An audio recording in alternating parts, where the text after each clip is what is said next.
မတရားရင်နေရှိ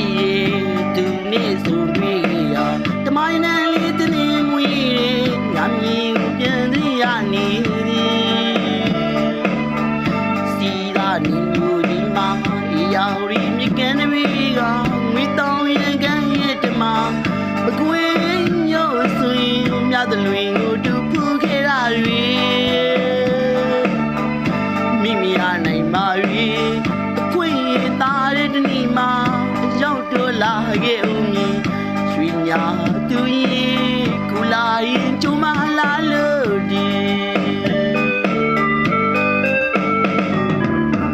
စပါရင်တွေလေယူရတဲ့ရင်တွေအချီကူလာရလမလေးကိုတိတ်ကကြောင်းတွေတီးမြောင်နေမိမိအားနိုင်ပါ၍ကိုယ်ရသားတဲ့နေ့မှာရောက်တော့လာခဲ့ဦး